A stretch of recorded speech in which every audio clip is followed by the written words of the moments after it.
Hello friends, welcome to your own channel daily stock. तो दोस्तों, इस वीडियो के अंदर हम गारवेर हाईटेक फिल्म्स के डिटेल्ड एनालिसिस के बारे में बात करेंगे और जानेंगे कि आपको गारवेर हाईटेक फिल्म्स के अंदर इन्वेस्ट करना चाहिए या नहीं। चलिए शुरू करते हैं।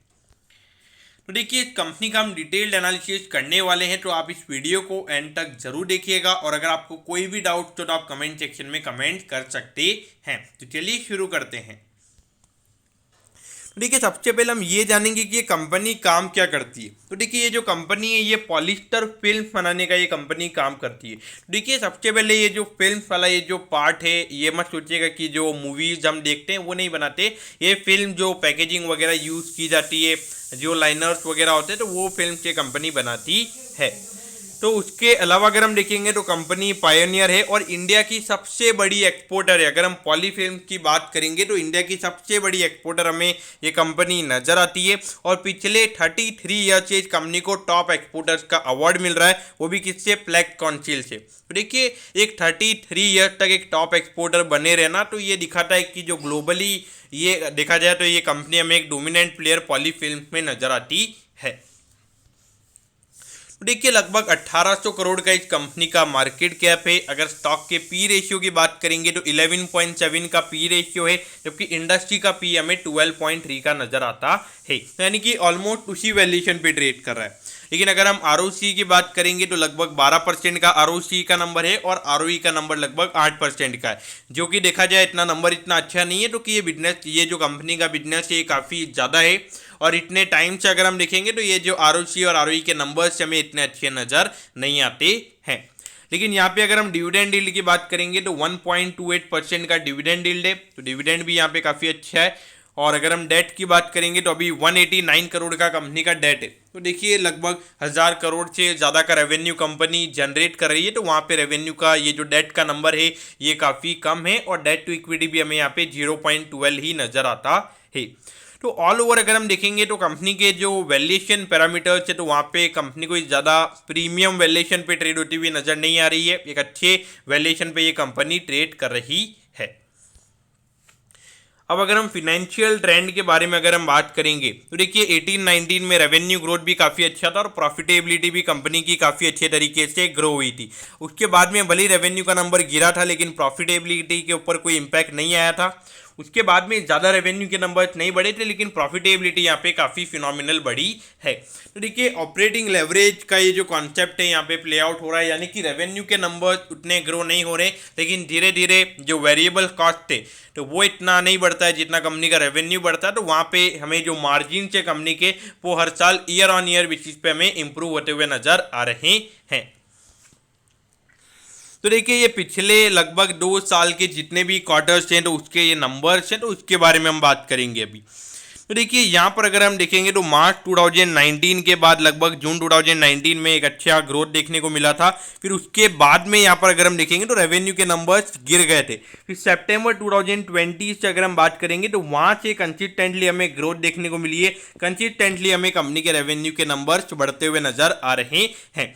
कि पिछले क्वार्टर में अगर हम देखेंगे तो 6 करोड़ से रेवेन्यू का नंबर गिरा है। लेकिन देखिए, जो जून वाला क्वार्टर था वहाँ पे हमने कोविड की सेकंड वेव देखी है, तो जो नॉर्मलसी थी वो नहीं थी। और सितंबर वाला क्वार्टर एक रीओपनिंग क्वार्टर था, यानी कि जितना नॉर्मल सेल्स नहीं होती है तो उससे ज़्यादा वहाँ पे सेल्स हुई थी, तो इसीलिए देखा जाए तो उसका फर्क वहाँ पे पड़ा है। लेकिन देखिए, फिर भी 6 करोड़ का रेवेन्यू गिरा है लेकिन प्रॉफिटेबिलिटी के ऊपर कोई इंपैक्ट नहीं पड़ा है। तो देखिए, लगभग 40 करोड़ का अगर कंपनी नेट प्रॉफिट कमा रही है तो उसके हिसाब से जो वैल्यूएशन के नंबर्स हैं वो यहाँ पे काफ़ी अट्रैक्टिव नजर आते हैं। ये देखिए, ये पर्टिकुलरली क्वार्टर का ये ऐसा नहीं है कि ऐसा नहीं है कि ये पूरे फाइनेंशियल ईयर में कंपनी इतना कमा रही है। एक क्वार्टर में 40 करोड़ के लगभग का नेट प्रॉफिट यहाँ पे कंपनी का हमें नजर आता है।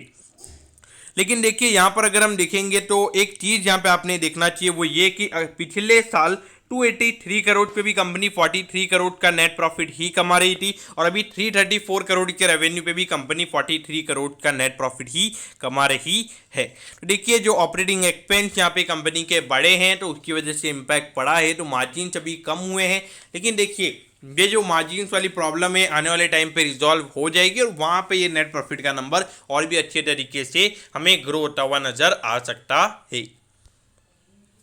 तो अब अगर हम शेयर होल्डिंग पैटर्न की अगर हम बात करेंगे तो जून 2019 में थोड़ा सा यहाँ पे प्रमोटर्स ने अपनी होल्डिंग को बढ़ाया था और उसके बाद से उनकी होल्डिंग हमें कांस्टेंट नजर आती है। अगर एफआईआई की बात करेंगे तो पहले एफआईआई की कोई होल्डिंग नहीं थी, लेकिन यहाँ पर अगर हम देखेंगे तो वो पिछले साल दिसंबर 2020 से धीरे धीरे करके यहाँ पे एफआईआई अपनी होल्डिंग बढ़ा रहे हैं, तो ये थोड़ा पॉजिटिव हमें यहाँ पे लेना चाहिए। अगर डीआईएस की बात करेंगे तो डीआईएस की होल्डिंग थोड़ी सी देखा जाए तो कभी होल्डिंग बढ़ रही है, कभी ज़्यादा हो रही है, तो कुछ मिक्स होल्डिंग है, तो इससे हमें कोई इंडिकेशन यहाँ पे देखने को नहीं मिल रहा है।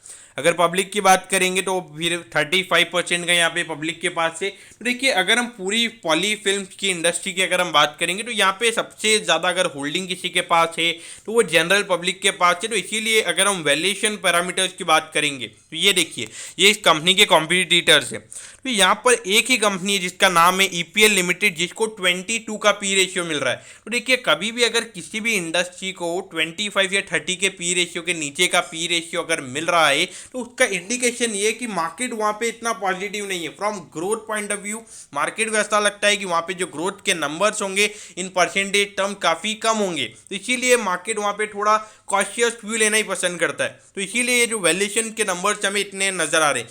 लेकिन देखिए जो पिछले एक साल में जो चाइना ने के साथ जो दूसरी कंट्रीज के प्रॉब्लम्स हुए हैं तो वहाँ पे इंडिया एक बड़ा स्वीट स्पॉट हमें नज़र आता है। और इसीलिए आपको समझ में आना चाहिए कि डोमेस्टिकली इनकी जो पॉली फिल्म की डिमांड है वो इतनी ज़्यादा नहीं है, इतनी कंपनीज इनके पास अवेलेबल नहीं है।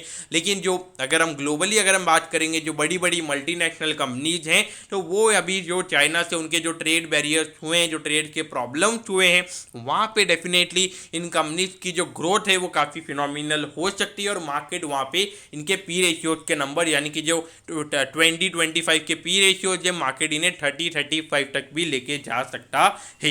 ये बात आपको समझनी चाहिए कि ये इंडस्ट्री में ग्रोथ अच्छी नज़र आ रही है और वैल्यूएशन के पैरामीटर्स भी हमें यहाँ पे काफ़ी अच्छे नज़र आ रहे हैं। तो देखिए गारवेर हाईटेक फिल्म्स की अगर हम बात करेंगे तो 965 का स्टॉक ने ऑल टाइम हाई बनाया था और वहां से अराउंड 20% का करेक्शन ऑलरेडी स्टॉक में हो चुका है। और पिछले 5 साल की अगर हम बात करेंगे तो ऑलरेडी ये स्टॉक एक मल्टी बैगर रहा है। तो देखिए मेरे ख्याल से अगर देखा जाए तो ये जो पूरी इंडस्ट्री है ये आपके रडार पे होनी चाहिए। मैं ऐसा नहीं बोलूँगा कि अभी के अभी इन्वेस्ट कर लेना चाहिए, लेकिन देखिए अभी मैंने थोड़े दिन पहले एक नाहर पॉली फिल्म्स का एनालिसिस बनाया था तो वहाँ पे भी लगभग 400 रुपये के लगभग वो स्टॉक ट्रेड कर रहा था और अभी आज लगभग 480 की उसकी क्लोजिंग हुई है, यानी कि अराउंड 20% वो स्टॉक वहाँ से ऊपर आ चुका है। तो देखिए ये जो पूरी इंडस्ट्री है जिस तरीके से मैं इस पूरी इंडस्ट्री को वॉच कर रहा हूँ तो यहाँ पे मुझे ऐसा लग रहा है कि एक अच्छी खासी बाइंग आ रही है। तो ये पूरी जो इंडस्ट्री है पॉली फिल्म वाली ये आपके रडार पे होनी चाहिए। मेरे ख्याल से अगर आपने यहाँ पे इन्वेस्ट करना है तो अराउंड जितना भी पैसा आपके पास पड़ा है तो उसका 30-40% पैसा आप यहाँ पे डाल सकते हैं, बाकी का पैसा आप स्टैगर्ड वे में डाल सकते हैं। अब मैं ऐसा क्यों बोल रहा हूँ क्योंकि देखिए मार्केट में वॉलेटिलिटी काफ़ी ज़्यादा है तो वहाँ पे स्टॉक प्राइसेस आने वाले टाइम पे क्या रहेंगे किसी को भी नहीं पता है। तो इसीलिए ऐसा नहीं हो कि आप अभी पूरा पैसा आप डाल दीजिए और यहाँ से स्टॉक 20% गिर जाए और आपके पास कोई पैसा ही ना बचे। तो इसीलिए मैं आपको ये सलाह दे रहा हूँ। क्या लॉन्ग टर्म के लिए मुझे कोई इश्यूज नजर आते? देखिए लॉन्ग टर्म के लिए डेफिनेटली ये कंपनी मुझे अच्छी लग रही है, आप यहाँ पे इन्वेस्ट कर सकते हैं। अगर इन्वेस्टेड है तो इन्वेस्टेड रहिए, अगर लॉस में तो एवरेज करना यहाँ पे सही रहेगा। तो दोस्तों मैं होप करता हूँ कि गारवेर हाईटेक फिल्म के पूरे डिटेल्ड एनालिसिस के बारे में आपको सब कुछ पता चल गया होगा। अगर आपको कोई भी क्वेरीज है कमेंट कीजिए और अगर आपको रोज इसी तरीके की अपडेट चाहिए तो चैनल को सब्सक्राइब कीजिएगा और हाँ प्लीज़ वीडियो को लाइक भी कीजिएगा, क्योंकि अगर आप वीडियो को लाइक नहीं करते तो ऐसा लगता है कि आपको वीडियो अच्छा नहीं लगा है। तो इसीलिए ओके दोस्तों, thank you, have a nice day.